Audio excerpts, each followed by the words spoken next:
Many say better tracking would mean better training.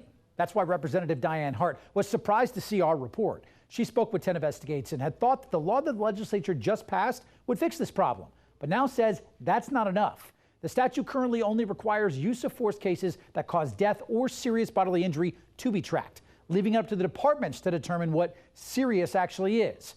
That has her now looking into redefining that law. I'm glad you brought it to my attention. I mean, sitting there when you're debating these bills and you're trying to get language passed, a lot of stuff gets past you because you talk about it and then you assume it's there. And you don't have time, plenty of times, to go back to read every single line because things are moving so quickly. And you're grateful to be able to get a bill passed with some information in it. So I think we slipped. You need to take it a step further. I absolutely believe we need to go a little bit further.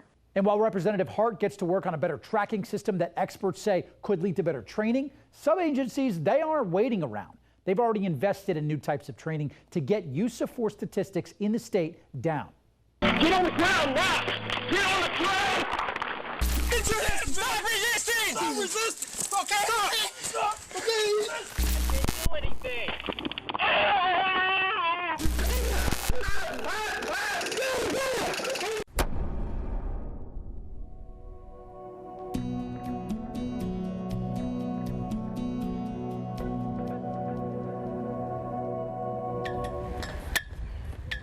Instead of just put the knife down, it's, why don't you just tell me what's going on? It's a classroom that would be filled with law enforcement officers. Cover and distance, cover and distance. From the Tampa Police Department. This is a constantly evolving process that they're going through. But today, what can we do to diffuse things? The students are our 10 Investigates producer and me. We need to recognize when, if we're barking the same order over and over and over again and we're not getting a response, when do we need to shift gears? Learning all about new training used by Tampa Police. ICAT training is a way of approaching and dealing with persons in crisis. The training put in place by then Chief of Police Brian Dugan and Mayor Jane Castor. Hands up! No show! After weeks of protest in the cities and across the nation sparked by the murder of George Floyd. I think that especially in this day and age, the need for this type of response and this type of training is very important. I think that the mayor and the chief recognized that trying to standardize this, along with a lot of other agencies, was a positive. According to its website, ICAT is a training program that provides first responding police officers with the tools, skills, and options they need to successfully and safely defuse a range of critical incidents. According to the site, 7 agencies in Florida have added this type of training to their curriculum.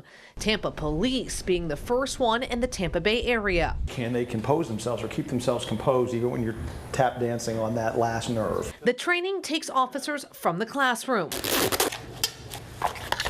to potential real-life scenarios. I bet you it would go up and fire really good. Calm down, just calm down and talk about what's happened. Which we also took part in. Come on, shoot me! No, sir. Shoot me! I don't want to go outside. I don't want to talk! Teaching participants how to handle a situation where use of force may not always be necessary. We need to focus on getting the baby out of here right now. We know that 1,776 officers have been found guilty of using force when not necessary in the state.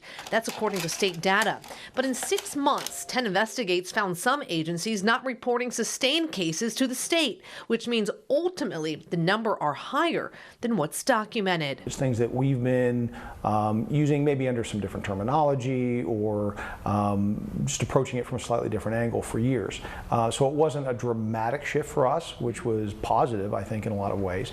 But this just packaged it in a way that if it made officers buy into it or understand it a little bit better. Good. Jared Dowd, who trains the officers, says some officers have already taken what they've learned and use it out in the field, which he calls a win. What can we do to help him? We're not just here to enforce the laws. He really legitimately may need some help. This is something that helps all the officers to look at other options. If there's one situation that gets resolved better as a result, doesn't that work out better for everybody?